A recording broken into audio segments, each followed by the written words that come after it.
Assalamualaikum warahmatullahi wabarakatuh.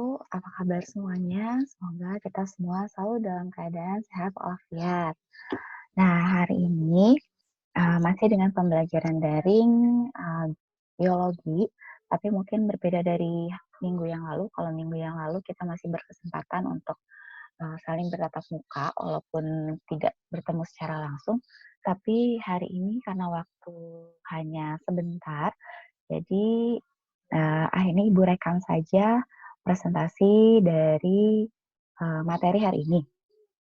Nah, hari ini Ibu akan meneruskan materi mengenai sistem reproduksi pada manusia. Kalau kemarin kita belajar mengenai alat, reproduksi baik itu pada pria maupun pada wanita. Nah, kalau hari ini, Ibu akan meneruskan yaitu ke, eee konsep mengenai sebentar. Nah, mengenai sistem menstruasi. Nah, seperti kita ketahui, kalau misalnya pada wanita yang dia itu sudah memasuki usia remaja, biasanya secara berkala itu si sel telurnya dia akan mulai dihasilkan seperti itu. Kemudian yang berikutnya lagi.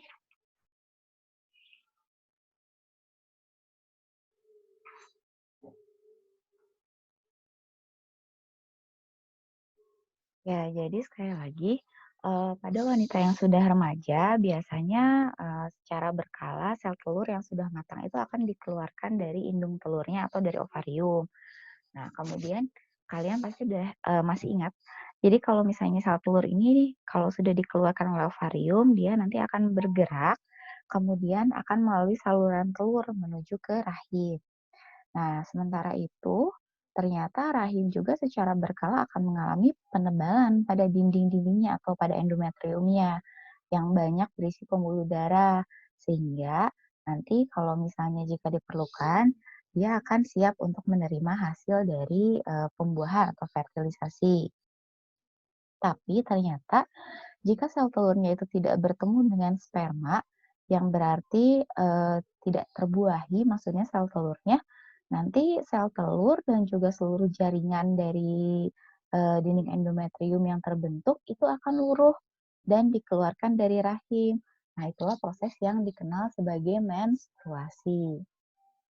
Nah, kalau misalnya, singkatnya itu, menstruasi itu dia mengalami, tahapan-tahapan.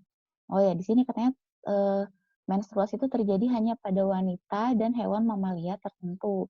Jadi kalau pada hewan mamalia itu ada 2, ada yang namanya head, ada juga yang namanya adalah estrus. Kalau estrus itu, apa ya, jadi suatu keadaan di mana dia memang siap untuk, bereproduksi, kayak gitu.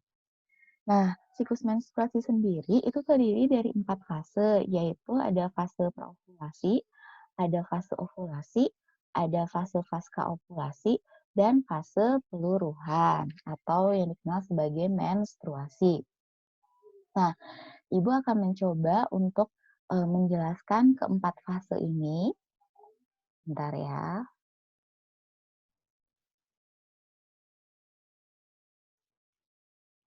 Oke,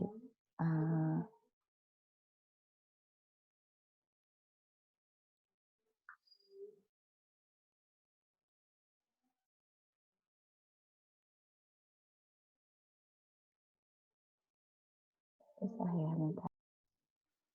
Oke, nah Ibu akan mencoba menjelaskan mengenai, sistem kok sistem, siklus menstruasi.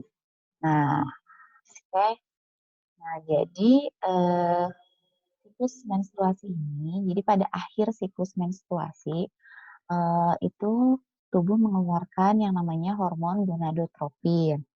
Nah, si hormon gonadotropin ini, dia akan merangsang kelenjar hipofisis untuk menghasilkan beberapa hormon yang berperan dalam, proses menstruasi ini. Nah, hormon yang dihasilkan oleh hipofisis itu yang pertama adalah FSH. atau nama lainnya adalah follicle stimulating hormone. Jadi, fungsi dari hormon ini adalah dia itu untuk menstimulasi pematangan dari folikel. Folikel itu apa? Nah, folikel ini adalah eh, kantung, jadi kayak kantung yang melindungi dari sel telur itu sendiri. Jadi, kalau saya gambarkan tadi di sini, yang titiknya itu adalah sel telur, yang lingkaran di luarnya itu adalah folikel. Nah, karena di sini itu sudah mengalami pemasakan, maka folikelnya namanya adalah folikel de Graaff. Nah, ternyata si folikel de Graaff ini dia menghasilkan suatu hormon yang disebut sebagai hormon estrogen. Nah, di mana hormon-hormon ini dia memiliki fungsi. Fungsinya apa aja dari hormon estrogen itu? Yang pertama yaitu dia itu sebagai pembentukan sel-sel endometrium. Nah, jadi pada awalnya si sel-sel endometrium ini dia dibentuknya dengan bantuan dari hormon estrogen.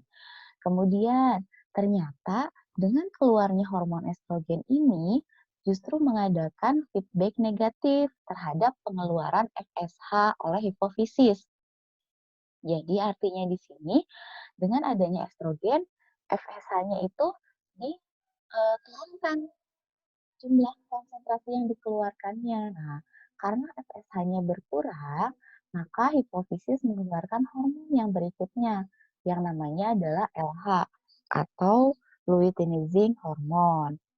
Nah, si LH ini dia itu berperan untuk memancing si oosit sekunder untuk melakukan yang namanya ovulasi. Nah, ovulasi itu sendiri apa? Ovulasi itu adalah proses keluarnya sel telur dari folikel de Graaff. Itu adalah yang namanya si ovulasi. Oke. Nah, jadi tadi kalau fase pembentukan dari si folikel de Graaff yang menghasilkan hormon estrogen itu disebutnya fase praovulasi. Kalau ini nih yang ada dikeluarkan LH ini disebutnya adalah fase ovulasi. Nah, kalau misalnya, terjadi proses ovulasi, nanti si sel telur itu kan dia akan, masuk ke tuba Fallopi. Nah, si folikelnya itu dia akan mengkerut, berubah menjadi yang namanya adalah corpus luteum. Nah, si corpus luteum ini dia merangsang untuk pengeluaran apa? Pertama, dia merangsang pengeluaran estrogen. Tapi jumlah estrogen yang dihasilkan ini lebih sedikit dibandingkan dengan estrogen yang dihasilkan dari folikel de Graaff. Kemudian yang utamanya si corpus luteum ini dia menghasilkan yang namanya apa? Progesteron. Sekali lagi, jadi LH itu dia menghasilkan estrogen, tapi jumlahnya sedikit, dan juga dia menghasilkan progesteron. Nah, si progesteron ini fungsinya untuk apa? Yang pertama, katanya dia itu menebalkan dinding rahim. Jadi dia itu kan tadi dinding rahim sudah dibentuk nih sel-selnya sama si hormon estrogen. Nah, oleh progesteron ini dia semakin ditebalkan lagi, semakin dikuatkan lagi si dinding endometriumnya. Kemudian yang berikutnya, dia itu merangsang sekresi dari lendir yang ada di vagina. Nah, jadi ketika akan terjadi pembuahan, maka di vagina pun dipersiapkan, yaitu jadi disekresikan lebih banyak lendir. Nah, si lendirnya sendiri ini sifatnya dia adalah basah seperti itu, agar nanti sperma bisa hidup untuk bertahan agak lama gitu. Kemudian yang berikutnya adalah si progesteron ini dia merangsang pertumbuhan kelenjar susu pada payudara, seperti itu. Jadi biasanya, makanya kenapa payudara pada wanita ketika misalnya pada ovulasi dia cenderung, lebih besar, seperti itu, karena adanya pertumbuhan dari kelenjar susunya itu. Nah, pada intinya, proses baik itu menebalkan, sekresi lendir, kemudian pertumbuhan kelenjar susu, ini adalah tujuannya untuk apa? Untuk persiapan dari implantasi zigot nanti, seperti itu. Nah, lalu apa yang akan terjadi jika ternyata tidak terjadi yang namanya pembuahan atau tidak ada proses fertilisasi. Nah, ternyata nanti si korpus luteumnya ini dia akan berubah menjadi yang namanya apa? Korpus albikan. Nah, dengan pengeluaran korpus albikan apa yang terjadi? Yang terjadi adalah estrogen dan progesteron itu akan turun konsentrasinya atau pengeluarannya menjadi menurun. Nah, kalau misalnya estrogen dan progesteronnya ini dia menurun, maka yang terjadi adalah terjadinya proses peluruhan, baik itu sel telur maupun dinding endometrium. Nah, ini yang disebut sebagai proses menstruasi. Oke, itu ya. Nah, mungkin sedikit yang diingatkan tadi ada yang terlewat. Kalau proses yang ada pengeluaran hormon progesteron itu adalah disebutnya sebagai pasca ovulasi. Sedangkan yang tadi yang adanya follicle degrad, pematangan folikel itu adalah praovulasi. Oke, sekian penjelasan mengenai siklus menstruasi. Mudah-mudahan membantu kalian untuk belajar. Terima kasih. Oke, nah sekarang kita berlanjut lagi ke ini, yaitu mengenai eh, mengenai yang selanjutnya, materi yang selanjutnya. Oke, nah berikutnya yaitu setelah siklus menstruasi, kita masuk ke proses fertilisasi atau proses pembuahan. Nah, di sini, jadi fertilisasi itu adalah katanya proses peleburan antara satu sel sperma dengan satu sel telur atau ovum yang sudah matang. Jadi, di sini kalau misalnya sel telur yang sudah dibuahi oleh sperma, dia itu akan berubah jadi yang namanya zigot. Tapi pada kenyataannya, ternyata proses fertilisasi itu tidak semudah itu. Sperma yang puluhan juta dihasilkan oleh laki-laki, ternyata tidak semuanya itu akan membuahi sel telur. Jadi kalau misalnya kalian lihat gambar di sini itu ada oosit sekunder yang di dalamnya dia berisi sel telur. Nah, dia itu si oosit sekunder ini dilindungi oleh suatu zona yang namanya adalah zona pelusida. Nah, kemudian di bagian luar zona pelusida ini yang kayak corona, ini yang kayak virus corona, ini adalah yang namanya corona radiata. Jadi kayak matahari ya, makanya disebutnya corona, corona radiata. Nah, nanti kalau misalnya ada sperma yang mulai mendekati dia, mendekati si oosit sekunder ini, nah kemudian ada satu sperma yang berhasil nih menembus dari dinding eh, oosit sekundernya. Nah, nanti serta-merta si zona pelusida ini dia akan mengeluarkan senyawa tertentu. Nah, yang menyebabkan zona pelusida tidak dapat ditembus oleh sperma yang lainnya. Jadi pada intinya adalah satu oosit sekunder hanya bisa ditembus oleh satu sperma. Nah, siapa yang masih ingat? Sperma kenapa bisa menembus oosit sekunder? Karena dia memiliki apa di bagian ujungnya? Di bagian ujung dari kepala sperma, dia memiliki bagian yang disebut sebagai akrosom yang berisi enzim-enzim hyaluronidase. Nah, yang berikutnya, kalau misalnya sudah terjadi si spermanya masuk ke dalam oosit sekunder, maka nanti barulah inti dari sperma akan bergabung dengan sel telur. Itulah yang disebut fertilisasi yang kemudian akan berkembang di sini nih menjadi yang namanya zigot. Lalu setelah terbentuk zigot, apa yang terjadi? Nah, setelah terbentuk zigot, sambil dia bergerak menuju ke dinding rahim, ternyata si zigotnya itu dia akan membelah. menjadi 2, kemudian 4, 8, 16, 32, 64, dan seterusnya. Sampai nanti didapatkan bentuk kumpulan sel yang menyerupai seperti buah arbei, seperti itu. Itu disebutnya sebagai fase morula.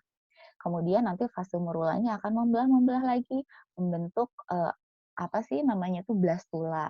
Kemudian dari blastula nanti membentuk yang namanya eh, gastrula, dari gastrula kemudian nanti baru terbentuk 3 lapisan embrional yang seperti kita ketahui ada mulai dari ektoderm, mesoderm, dan juga endoderm. Nah, kemudian kalau misalnya zigot itu sudah menempel pada dinding rahim, kemudian dia berkembang, zigotnya berubah menjadi yang namanya embrio. Oke. Nah, selain itu, pada fase kehamilan ini ternyata terbentuk plasenta dan tali pusat yang akan menghubungkan antara embrio dengan ibunya. Nah, di sini biasanya untuk proses pemberian nutrisi seperti itu. Kemudian, yang namanya embrio ternyata dikelilingi oleh cairan amnion. Jadi dia itu berada dalam kantung amnion. Nah, dikelilingi cairan-cairannya namanya amnion. Fungsinya untuk apa? Fungsi dari amnion, cairan amnion ini adalah untuk melindungi si janin tersebut atau si embrio tersebut itu dari bahaya benturan. Selain itu, adanya cairan amnion memungkinkan si embrio tersebut dia untuk bergerak-gerak. Nah, kemudian yang berikutnya, pada usia 4 minggu kehamilan, ternyata embrio mulai membentuk baik itu mata, tangan, kaki. Lalu nanti usia 6 minggunya dia berukuran kurang lebih 1,5 cm, kemudian otak, mata, telinga, dan jantung dia sudah mulai berkembang. Dan tangan dan kaki-kaki beserta jari-jari juga mulai terbentuk. Kemudian pada usia 8 minggu katanya sudah memiliki organ yang cukup lengkap. Jadi tinggal memasuki proses pematangan saja. Nah, embrionya sudah berubah nih ketika misalnya dia organnya sudah lengkap berubah menjadi yang namanya janin atau fetus. Nah, setelah usia kehamilan mencapai kira-kira 9 bulan 10 hari, bayi siap dilahirkan. Nah, seperti ini ya. Jadi mulai terlihat nih wujudnya. Nah, ini tahapan-tahapannya untuk video proses hamil, kemudian sampai melahirkan itu nanti ada ya linknya Ibu share. Bagus itu videonya, jadi ada baiknya kalian lihat. Kemudian, nah ini contoh kalau bayi kembar seperti apa sih di dalam perutnya. Nah, ini ternyata kalau bayi kembar. Nah, ini bayi kembar 2, kalau bayi kembarnya 3, 4, atau 5, nah bagaimana ya di dalam perut? Oke. Yang berikutnya adalah kalau setelah melalui kehamilan lalu akan melalui yang namanya proses persalinan. Nah, proses persalinan ini dia diawali nanti dengan adanya kontraksi. Jadi, kalau pada saat mau melahirkan, kontraksi inilah yang paling ditunggu-tunggu oleh ibu-ibu yang akan melahirkan. Jadi harus bersyukur ketika diberi kontraksi karena itu untuk memudahkan proses melahirkan. Kalau tidak ada kontraksi, ya tidak bisa melahirkan. Kayak gitu ya. Jadi paling melahirkannya nanti melalui tahapan sesar atau proses sesar. Nah, kemudian biasanya pada proses persalinan ini akan keluar lendir bersama darah karena katanya mulut rahimnya itu membuka. Nah, mungkin kalian mengenal nih ada bukaan 1, 2, 3, dan seterusnya sampai bukaan 10. Yang maksud pembukaan di sini adalah pembukaan pada mulut rahimnya. Nah, biasanya ketika mulut rahim membuka nih, nah mulai diikuti biasanya dengan ketuban atau si amnion yang pecah, seperti itu. Nah, setelah pecah lalu terjadi kontraksi yang hebat. Nah, inilah gelombang cinta mulai datang sehingga bayi siap untuk dikeluarkan, seperti itu. Nah, biasanya setelah bayi keluar nih, nanti beberapa saat, biasanya beberapa menit mulai terasa lagi nih kontraksi lagi. Kenapa? Karena kita juga harus mengeluarkan plasenta atau ari-ari. Nah, hormon apa sih yang berperan pada saat proses melahirkan? Itu adalah adanya hormon estrogen sama hormon oksitosin. Tapi kalau misalnya untuk proses kontraksi biasanya yang paling utama ditunggu itu adalah oksitosin. Jadi dua-duanya sebetulnya untuk merangsang kontraksi, tapi oksitosin itu merangsang kontraksinya cukup kuat seperti itu. Nah, kemudian yang berikutnya, ketika wanita sudah melahirkan, pasti dia menghasilkan ASI. Nah, kenapa sih ASI itu penting untuk diberikan oleh ibu kepada anaknya? Nah, mungkin ada beberapa anak, ada beberapa perempuan yang mungkin tidak bisa mengeluarkan ASI ya, karena mungkin ada faktor hormonal dan lain halnya. Tapi normalnya biasanya seorang wanita yang setelah melahirkan dia akan menghasilkan ASI dari kelenjar, susunya. Nah, yang paling terpenting itu adalah ASI yang pertama, yang warnanya kekuningan yang disebutnya sebagai kolostrum. Nah, itu wajib untuk diberikan kepada bayi karena itu merupakan imunitas yang pertama untuk bayi. Nah, jadi di sini, ada satu, poster dari salah satu rumah sakit ya, saya download. Jadi kenapa, pemberian ASI eksklusif itu pada bayi selama 6 bulan, jadi tanpa dikasih makanan apa-apa itu sangat bermanfaat sekali untuk bayi. Yang pertama, karena dia mengandung kekebalan tubuh yang berfungsi untuk melindungi bayi dari berbagai infeksi. Kemudian juga ternyata dia mampu untuk, meningkatkan IQ dari bayi tersebut. Lalu katanya bisa, menurunkan risiko permasalahan pada tumbuh kembang anak. Lalu juga ASI, mempunyai manfaat jangka panjang, yaitu menurunkan resiko penyakit kronis di kemudian hari, dan juga yang pasti adalah meningkatkan bonding atau ikatan antara ibu dan juga bayi. Nah, dengan memberikan ASI kepada bayi, ternyata ibu memiliki manfaat juga nih. Yang pertama, bisa menurunkan resiko kanker payudara, lalu kanker hidung telur. Lalu sebagai alat kontrasepsi alami, mengurangi stres, peningkatan kualitas tidur, katanya mempercepat penurunan berat badan dari kehamilan, lalu menunda menopause dan juga tentu saja menghemat biaya. Karena kalau beli susu formula lumayan mahal ya. Lalu juga kalau misalnya dengan, ASI itu nggak perlu diangetin atau gimana ya, karena suhunya sudah sesuai dengan yang dibutuhkan oleh bayi. Oke, nah yang berikutnya kita masuk ke alat kontrasepsi. Nah, alat kontrasepsi ini dibagi dua, yaitu alat kontrasepsi yang permanen sama yang non-permanen. Kalau alat kontrasepsi yang permanen, itu kalau pada pria namanya adalah vasektomi. Jadi vasektomi itu proses pengikatan atau bahkan pemotongan pada vas deferennya. Akibatnya apa? Akibatnya adalah si sperma yang dihasilkan itu tidak bisa keluar, tetapi justru diserap kembali. Lalu, jadi orang tersebut dia bisa mengeluarkan cairan mani, maaf, tapi tidak bersperma. Nah, lalu yang berikutnya kalau pada wanita namanya adalah tubektomi. Nah, kalau tubektomi ini adalah dia itu, bisa pengikatan atau bisa pemotongan biasanya, yaitu pada yang namanya tuba Fallopi. Jadi sama ya, jadi sel telurnya nanti dia nggak bisa keluar. Nah, kalau yang non permanen itu ada yang membutuhkan alat bantu dan tidak membutuhkan alat bantu. Yang ada di gambar ini adalah yang membutuhkan alat bantu. Kalau yang tidak membutuhkan alat bantu itu apa aja? Misalnya, itu adalah tidak berhubungan, misalnya pada saat, eee, masa subur, kemudian memperpanjang masa menyusui, kemudian juga misalnya, mengeluarkan spermanya itu di luar tubuh agar tidak masuk ke dalam uterus perempuan, atau disebutnya sebagai coitus interruptus. Tapi, eee, ternyata beberapa kasus ini masih terdapat kegagalan kalau prosesnya coitus interruptus. Kenapa? Karena mungkin kalian ingat kelenjar bulba ureter itu pada awalnya dia menghasilkan dulu nih sebelum sperma semua keluar, bulba ureter dia menghasilkan cairan dulu. Nah, ternyata si cairan ini tuh sebetulnya sudah mengandung, sperma gitu. Jadi masih ada kemungkinan untuk spermanya masuk. Kemudian yang berikutnya itu adalah yang non permanen dengan alat bantu. Ini dibagi dua. Yang pertama yaitu yang menghalangi terjadinya ovulasi dengan pemakaian hormon. Yang kedua adalah menghalangi proses fertilisasi. Jadi sperma ovumnya tidak bertemu. Nah, kalau untuk menghalangi terjadi ovulasi itu yang pertama ada pemberian pil KB. Nah, ini harus tiap hari diminum ya. Jadi kalau misalnya tidak disiplin, maka tidak akan bermanfaat. Lalu yang berikutnya yaitu susuk atau implan yang diletakkan di bawah kulit lengan. Nah, nanti si susuknya ini akan mengeluarkan hormon yang mencegah terjadinya ovulasi.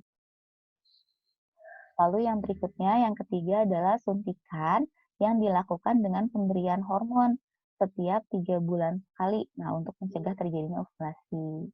Ayo, siapa yang masih ingat apa itu ovulasi?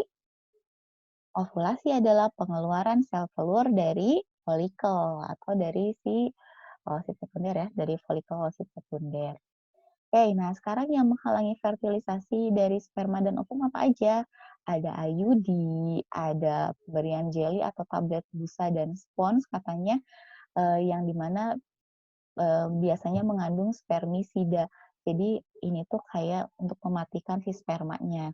Kemudian ada diafragma atau cervical cap. Jadi dia menutupi uterus sehingga mencegah sperma katanya memasuki uterus. Kemudian, dengan penggunaan kondom tentunya, seperti itu. Nah, sekarang kita masuk nih ke penyakit-penyakit pada sistem reproduksi. Di sini ada penyakit menular seksual, PMS, ada juga yang enggak. Nah, ini yang pertama gonorrhea ini termasuk, penyakit menular seksual. Jadi gonorrhea atau kencing nanah ini dia disebabkannya oleh bakteri namanya Neisseria gonorrhoeae. Jadi dia ditularkan melalui hubungan seksual. Akibatnya apa? Akibatnya itu radang pada organ reproduksi yang menyebabkan kemandulan. Kemudian bisa radang pada mata, persendian, dan ini bisa menular pada bayi pada saat bayi tersebut dilahirkan. Jadi harus hati-hati nih sehingga dapat menyebabkan katanya selaput otak pada bayi itu radang. Kemudian tandanya apa? Yaitu terdapat nanah pada ujung saluran kencing dan terasa panas katanya terbakar saat buang air kecil. Nah, yang berikutnya adalah sifilis atau raja singa. Ini penyebabnya adalah bakteri namanya Treponema pallidum. Nah, ini ditularkan melalui hubungan seksual. Akibatnya apa? Kerusakan pada organ reproduksi. Nah, kalau pada stadium yang lebih lanjut lagi, katanya sifilis ini bisa menyerang baik itu hati, susunan saraf, dan juga otak. Kemudian yang berikutnya dapat ditularkan pada bayi yang dikandungnya. Jadi kalau tadi gonorrhea itu ditularkannya pada saat melahirkan, kalau sifilis ini lebih, eee, apa ya, lebih bahaya lagi karena dia ditularkannya pada bayi yang dikandungnya dan bayi tersebut dapat lahir dengan kerusakan baik itu kulit, limpa, dan juga keterbelakangan mental.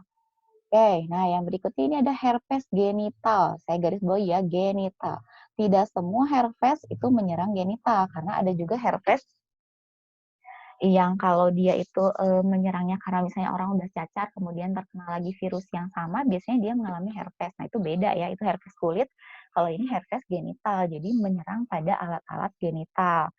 Nah, di sini penyebabnya adalah virus, herpes simplex, jadi ditularkannya melalui hubungan seksual, gangguan pada organ reproduksi, kulit, dan menyebabkan kanker rahim. Nah, ciri-cirinya gimana?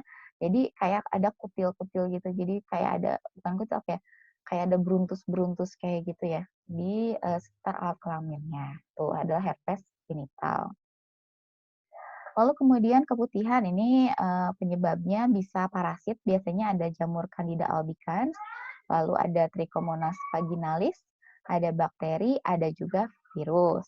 Nah, si Candida albicans ini katanya dia menyukai lingkungan yang mengandung gula dan juga cukup hangat nih suasananya.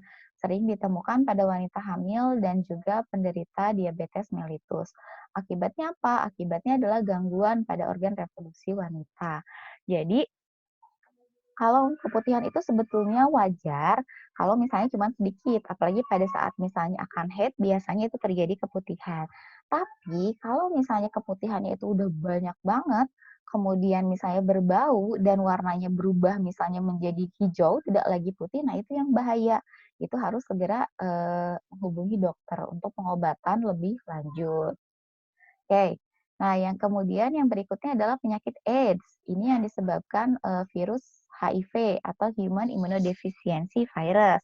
Nah, ini tuh virus tersebut tuh mengakibatkan apa? Hilangnya kekebalan tubuh terhadap penyakit karena virus ini menyerang, sel-sel darah putih, kayak gitu. Jadi nggak langsung misalnya langsung sakit, enggak, tapi biasanya daya tahan tubuhnya tuh yang diserang. Jadi sedikit demi sedikit itu, daya tahan tubuhnya akan berkurang. Nah, lama-kelamaan biasanya mulai banyak terdapat berbagai penyakit nih yang masuk karena daya tahan tubuhnya kurang. Nah, biasanya pun meninggalnya adalah karena komplikasi berbagai macam penyakit, seperti itu. Oke, kemudian ada kanker serviks, ini hampir 95% katanya kanker serviks disebabkan oleh HPV atau Human Papilloma Virus. Jadi 33% wanita dilaporkan punya virus tersebut yang menyebabkan adanya sakit pada leher rahim. Nah, biasanya virus ini bisa menular lewat hubungan seksual dan laki-laki pun bisa tertular oleh virus ini. Makanya kalau misalnya wanita yang sudah aktif untuk berhubungan seksual biasanya dianjurkan untuk melakukan pap smear ya, jadi pengecekan, eee, apa sih, sistem reproduksinya apakah alat reproduksinya apakah ada kelainan atau tidak. Oke. Nah, itu saja mungkin yang bisa Ibu sampaikan pada hari ini. Terima kasih untuk semuanya sudah mendengarkan dari awal sampai akhir. Jangan lupa ada latihan yang harus kalian kerjakan. Silahkan kalian buka linknya di sini dan Ibu juga sudah menyimpan linknya di ruang belajar di tugas. Oke, selamat mengerjakan. Nggak banyak kok, cuman beberapa soal aja. Mudah-mudahan kalian dimudahkan. Oke, sekali lagi jaga diri baik-baik, jaga kesehatan. Kalau yang merokok, berhenti dulu merokoknya, mudah-mudahan selamanya berhenti ya, karena, biasanya orang yang merokok itu adalah tempat yang paling menyenangkan buat virus corona untuk menyebar. Dan mudah-mudahan pandemi corona ini juga segera berakhir, terlebih kita bentar lagi memasuki bulan Ramadan. Itu saja, terima kasih, mohon maaf jika ada salah-salah kata, sampai bertemu di kelas selanjutnya, mudah-mudahan kelas yang berikutnya, pertemuan yang berikutnya kita bisa bertatap muka langsung. Terima kasih. Wassalamualaikum warahmatullahi wabarakatuh.